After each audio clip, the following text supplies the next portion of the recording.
أهلا بيكم مرة تانية في روشتة الروقان ورحلتي مع الفايبرو. اتكلمنا في الحلقات اللي فاتت عن الألم الجسدي، ضباب الفايبرو، وإزاي تنظيم البيت بيساعدنا نحس بالروقان. والنهاردة هنتكلم عن أغلى حاجة بنمتلكها كمرضى فايبرو، وهما الطاقة والوقت. إزاي نقدر نديرهم بذكاء علشان نقدر نعيش حياتنا رغم التعب والإرهاق المستمر. لو بتعاني من الفايبرو فأنت عارفة كويس إن الطاقة مش رفاهية بالنسبة لنا، دي عملة نادرة جدا. كل مهمة مهما كانت بسيطة بتستهلك كده جزء كبير قوي من طاقتك. مجرد بس انك تفكري تاخدي شاور او تحضري وجبة لاولادك او حتى انك تفتكري حاجة ممكن يخلينا نحس ان طاقتنا استنزفت تماما، وده بيخلي إدارة الوقت والطاقة يعني تحدي كبير قوي بالنسبة لنا. كنت دايما بحس اني في سباق مع الوقت والطاقة، عايزة اخلص كل حاجة لكن جسمي مش بيطوعني. كنت بحس بالذنب لما ما اقدرش اعمل كل اللي المفروض اعمله كأم او كزوجة. الارهاق المزمن كان بيخليني احيانا اقضي ايام كاملة في السرير، وده كان بيزود احساسي بالفشل. وقتها ادركت اني لا، انا محتاجة روشتة نظام خاصة بإدارة الطاقة والوقت وتكون مناسبة لظروفي، ودي اهم حاجة. اتعلمت مع الوقت ان إدارة الطاقة اهم بكتير من إدارة الوقت، لان لو مفيش طاقة فهو مفيش وقت هينفع اساسا. ودلوقتي هشارك معاكم بعض روشتات الروقان اللي ساعدتني اتعامل مع طاقتي المحدودة. اولا الاستماع لجسدك اولا، ودي انا شايفاها اهم قاعدة. لو جسمك بيقولك محتاج راحة اسمعي كلامه وما تضغطيش على نفسك، لان الراحة في حالتنا هي مش رفاهية، دي ضرورة. كنت بخصص اوقات ثابتة للراحة حتى لو كانت 15 دقيقة بس، دي بتفرق جدا في تجديد الطاقة بتاعتي. ثانيا كنت بحدد اوقات الذروة لطاقتي.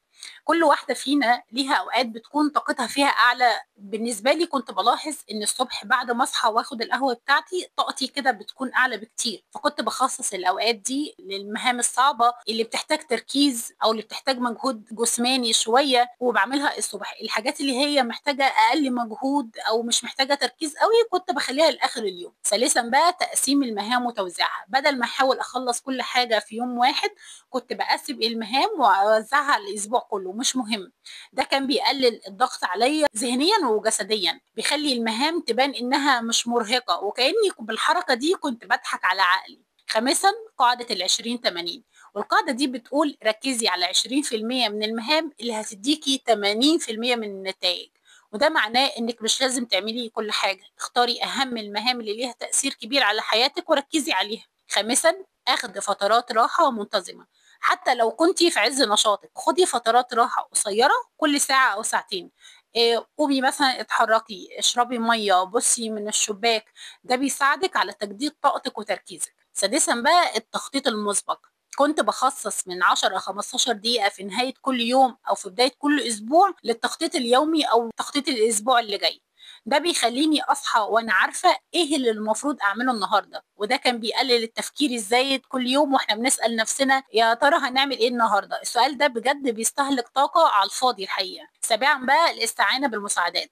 سواء المساعدات دي كانت مساعدات في أجهزة وأدوات منزلية ممكن أشتريها تسهل عليا شغل البيت، أو مساعدة من حد في أسرتي، أو حتى أستعين بخدمات خارجية لو أنا طبعا يعني ميزانيتي تسمح. كل ده بيشيل الحمل من عليكي. لازم تعرفي إن إدارة الطاقة والوقت مع الفايبرو هي مش رفاهية، دي استراتيجية للبقاء. لما بنتعلم إزاي نستخدم طاقتنا المحدودة وإزاي نخطط لوقتنا بما يتناسب مع قدراتنا، طبعا بنقدر نعيش حياة أكتر روقان وسيطرة. مش لازم نكون خارقات، يكفي إننا نكون أذكياء في إدارة مواردنا. الأهم من كل ده إنك تكوني رحيمة بنفسك. مش عايزاكي تقارني نفسك بحد تاني، رحلتك مختلفة، قدراتك مختلفة. عايزاكي تحتفلي بكل إنجاز صغير بتعمليه، وبكل يوم قدرتي فيه تديري طاقتك ووقتك بذكاء. عايزاكم تقولوا لي انتوا بقى ايه هي اكتر نصيحة عجبتكم في إدارة الطاقة والوقت، وايه هي طريقتكم الخاصة في التعامل مع الإرهاق. شاركوني في التعليقات تحت، ولو لسه ما اشتركتوش في القناة اشتركوا دلوقتي حالا وفعلوا الجرس عشان توصل لكم كل حلقات روشتة الروقان الجديدة. واشوفكم في الحلقة اللي جاية. وخليكم فاكرين دايما ان روشتة النظام مش بس للبيت، دي روشتة لحياة اهدى ومخ ابرد حتى مع اصعب التحديات اللي بتقابلنا في حياتنا. مع السلامة.